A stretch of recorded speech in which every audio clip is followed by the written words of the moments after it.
Hi guys, it's Leah, Family Heritage Living. Been a couple weeks since I did a video, and I've been wanting to get one out, but with events and everything, I've been a little slow at it. I have been doing some recording, so I might be putting some stuff in here that's kind of splotchy just to give updates of what's going on around here. The first thing that I want to do though is I want to talk about this piece behind me here, the big red piece there. For those of you that aren't familiar with something like that, that is an antique coffee grinder. And it was made by the Enterprise Company in Philadelphia about the turn of the century, 1900. Actually, I think the date on it is like 1897. And they were very popular in mercantiles and general stores. We, by the grace of God, fell onto this thing at a phenomenal price. I mean, you couldn't buy a quality new grinder for what we paid for this. So we grabbed at it. I mean, because we knew what these things go for, and they are just out of our price range all the time.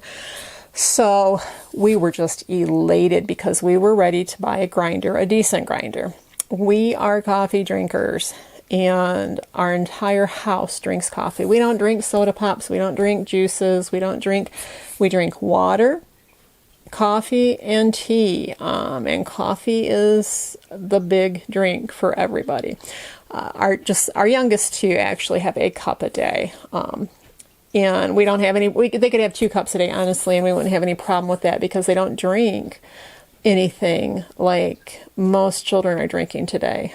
If they aren't drinking a cup of coffee, they will drink a green tea or an herbal tea. They drink milk and they drink water. So a cup of coffee a day is fine by us. Anyways, so I was going to start this video with reading a story that I have done in the past, some stories written long ago, but a viewer who's a little bit more than a viewer, we're actually friends outside of the viewership here. It's not like we're neighbors, we don't live next door to each other, we communicate and via emails and stuff. Sometimes he has a little bit of privy to our lives that may not have been up on YouTube yet. And in this instance, this is the case, the grinder behind us. He wrote us in a letter that he'd written, memory that was prompted when he saw this grinder. And it reminded me so much of some of the things I read to you guys that I thought it would be fun to share that. And then it prompted another memory for him. So I just wanted to share those things with you today. Maybe give you a brief from the chaos, give you a break from the chaos that's going on around the world. That there might still be some peace and sanity somewhere. All right, so the viewer's name is Bert, and Bert lives in North Carolina. And Bert is a little older. He's in his 70s, getting ready to wave in at 80. And he has some memories that he wanted to share. And anyway, he wrote this, and I asked him if it was okay if I go ahead and read it. And he was just thrilled that I would want to do that. And he writes, I was honored recently to be made privy to one of your great pieces of furniture, namely your antique coffee grinder, and it instantly brought back a flood of memories from my childhood days. Although I was not raised exactly what some would consider to be rural in the 1950s, my father grew up in a small town, but left when he was older, having learned machinery in the Army during World War II, and took a job in what many from his hometown would call a big city, while his brother, my uncle, stayed in the sleepy little town. To think of it, I always see Mayberry from the Andy Griffith Show. In fact, it was in North Carolina. We always took a trip every year back to Dad's hometown where my uncle owned the general store. And one of my fondest memories, aside from sitting on the counter and snitching candy, is the floor-standing coffee grinder station in the back of the store. My favorite smell in the world was my uncle grinding fresh coffee beans years before I ever drank coffee. The little store still stands to this day, though no longer as a mercantile. And though it has been decades since I last smelled the ambrosia that was ground up in the back of the store, every morning I am 8 years old again as I make my own cup of coffee. Bert, still in North Carolina, he writes. So, in further communication with him, you know how emails go back and forth, he shared another story. Now, this isn't about a coffee grinder, but the fact that credits our home giving him a memory when he's able to view our videos, it touches us. So I wanted to share this too. He writes, I love watching your videos because the atmosphere of your home, your furniture, etc. always seem to take me back to my childhood. Like I said in my last letter concerning your coffee grinder, I grew up in what would be considered city. Though I guess by today's standards, it wouldn't hold up to much. But my father grew up in a little burg in North Carolina, and we would head back there every summer. We would also try to make it for Christmas. Our extended family on my father's side was not very large, but looking back, we were actually extremely close. My uncle, who was several years younger than my father, had ran the general store in town that had been owned by my grandfather, and we would all congregate at my grandparents' house during the Yuletide season. I can still see Grandpa sitting by the fireplace in his rocker, his favorite place, his white beard and thinning, glistening hair as he would slowly enthralling the children with his stories, leading in the singing. He was always the first and loudest to sing. And as he would work through holding and rocking each one of his grandchildren. While in the kitchen, Grandma would be ruling the roost. She was like that when it came to her kitchen. She loved to have helping hands, but it was her domain, ruled from either in front of the wood stove, they never did get something different, or in front of her Hoosier cabinet. I'm not sure what particular maker it was from, but just like yours, it had the side sliding doors, flour sifter, sugar container, spice rack. She always had flour on her apron, a wooden spoon in her hand, and a dirty mixing bowl on the Hoosier counter. She always said that Hoosier saved her miles of steps in the kitchen. That actually is an old advert slogan for the Hoosier cabinet, and maybe it had been the Sellers cabinet, but one of those cabinets was basically what they would advertise, saving hundreds of steps every day. Every time I watch one of your videos and see your cupboard, I see Grandma standing there, wooden scepter in hand, as she smiles at a grandchild, reminds someone of something in the oven, or just slowly drinks in what we used to think of as chaos. Bert, again, he signs. Now, so a few videos ago, when actually the first video that we did when we came back home from downstate, I said I had, some updating to do. We'd gotten a few things to add to the cabin. We had some things going on. We had an addition to our family. So I wanted to start the updates here.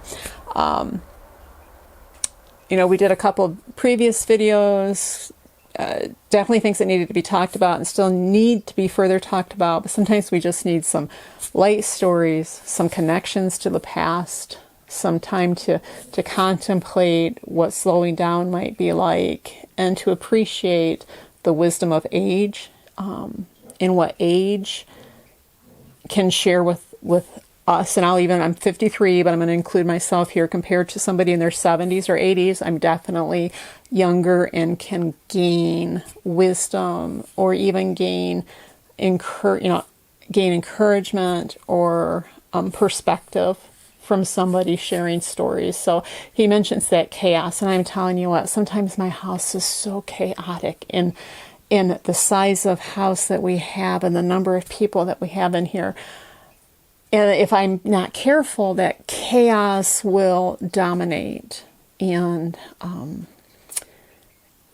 then we lose sight of our blessings when we let that chaos dominate. And it's not, I think for a lot of people, they're so busy just living and doing their work and getting through the day, and I'm definitely guilty of it. but that we forget to stop and and savor in what blessings we have. One of the things that Ron and I talked about over the summer, because we talked about the chaos and just how our lives have been just so kind of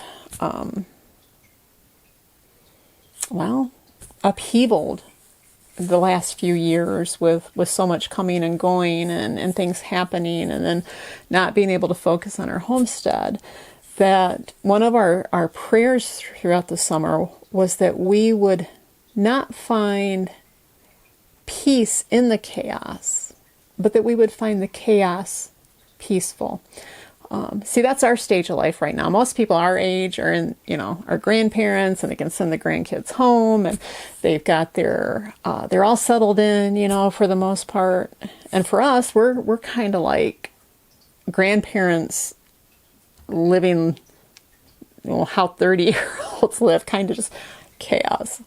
So anyways, that's my encouraging word for you guys today.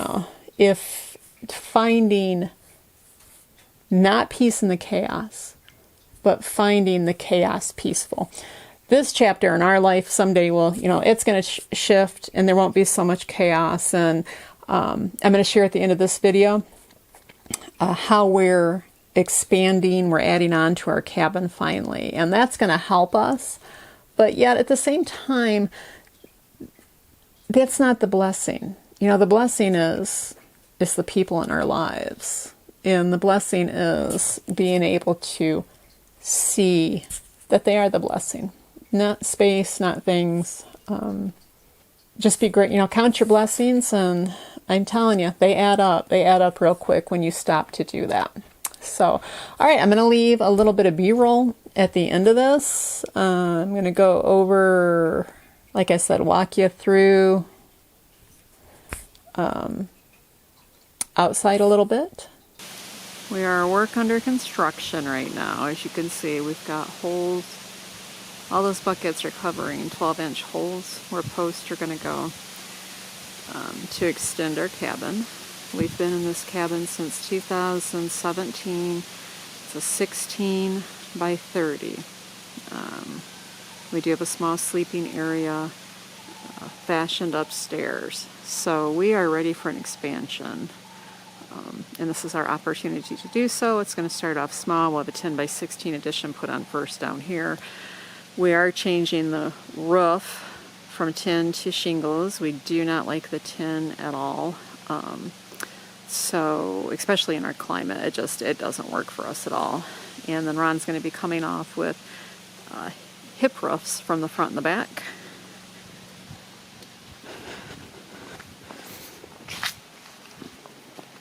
Everything's laid out right now because they've been working on this. They're trying to beat the snow. We've dug out huge stumps by hand because everything is done by hand. We cannot get machinery back here, and even if we could not afford to rent it. It's just not within our budget. So when you're going to live this way and you're going to live within your means, you're going to do things that most people are not going to do. Most people would rent the machinery. The most we had was a little lawn tractor that we picked up over the summer, primarily for the younger boys, just to be able to putz around. I guess it's our form of an ATV, an affordable form. I think Ron paid $125 for it. But that alone was worth its weight in gold in digging out these stumps. Well, pulling out the stumps. The guys dug and dug and dug and dug. The front end is going to have a roof over it that is 8 foot out and 40 foot long. This will be the 16 by 10 addition to match the rest of the cabin.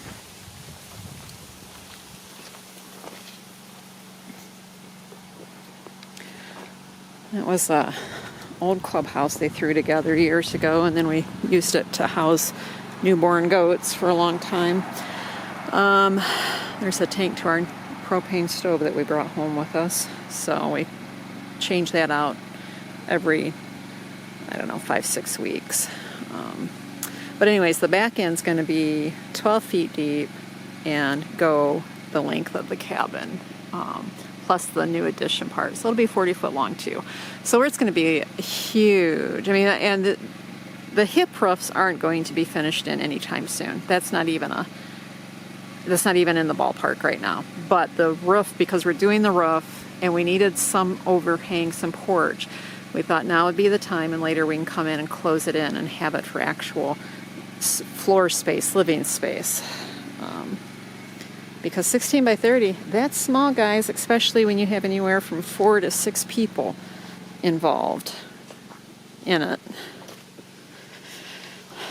All of the holes, we rented an auger for a day that went down the first 36 inches, and it was only, I don't remember, I think it was 6 inches, and our cookies that we have to put in the bottom of these holes for code are 12 inches. So they did a lot of hand digging themselves. All the guys are out here working. This is a family thing. We all benefit, we all work together. I think that's sticks coming out of the ground. that's a lot of what's missing in our culture, is the sacrifice of being together.